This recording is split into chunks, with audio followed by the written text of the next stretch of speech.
Hello everyone, কেমন আছেন সবাই? আশা করি সবাই ভালো আছেন। তো আপনারা অনেকেই মাইক্রো কন্ট্রোলার শিখতে চান, মাইক্রো কন্ট্রোলার প্রোগ্রামিং নলেজ ভালোভাবে শিখতে চান, মাইক্রো কন্ট্রোলার দিয়ে বিভিন্ন প্রজেক্ট ডেভেলপমেন্ট করতে চান। কিন্তু এটা ভালোভাবে শিখতে গেলে আপনাদের কিছু রুলস ফলো করতে হবে।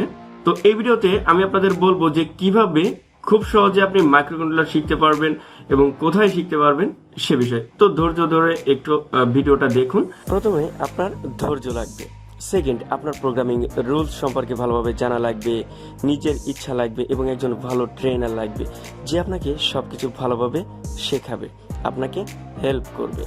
তারপর আপনার ইলেকট্রনিক্স কম্পোনেন্ট সম্পর্কে ভালোভাবে জানতে হবে, যে কোনো ইলেকট্রনিক্স কম্পোনেন্ট কিভাবে কাজ করে, কিভাবে ব্যবহার করতে হয় সেগুলো আপনার জানতে হবে। তারপর ইলেকট্রনিক্সের বিভিন্ন মডিউল কিভাবে মাইক্রো কন্ট্রোলারের সাথে ব্যবহার করতে হয়, এগুলো ব্যবহার করে কিভাবে প্রজেক্ট ডেভেলপমেন্ট করতে হয় এগুলো আপনাকে জানতে হবে।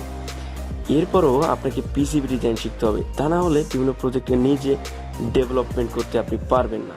মোটামুটি সবকিছু আপনার ধাপে ধাপে শিখতে হবে, তাহলে আপনি একজন মাইক্রো কন্ট্রোলার এক্সপার্ট বা প্রজেক্ট ডেভেলপমেন্ট এক্সপার্ট হতে পারবেন।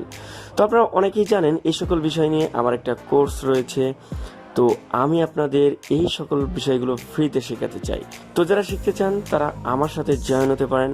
আমি আপনাদের শেখার জন্য কোর্সের ভিডিওগুলো পার্ট বাই পার্ট পাবলিশ করব। তো আপনারা জয়েন হওয়ার জন্য ডেসক্রিপশন বক্সে টেলিগ্রাম চ্যানেলের লিঙ্ক দেওয়া রয়েছে, ওইখানে জয়েন হবেন। ওখানে আমি ভিডিওগুলো ধাপে ধাপে পাবলিশ করব কোর্স আকারে, যাতে আপনি ভালোভাবে শিখতে পারেন এবং আমার সাথে যোগাযোগ করতে পারেন। তো এখনই জয়েন হয়ে নিন, ডেসক্রিপশন বক্সে যান এবং লিঙ্ক থেকে টেলিগ্রাম চ্যানেলে জয়েন হয়ে নিন।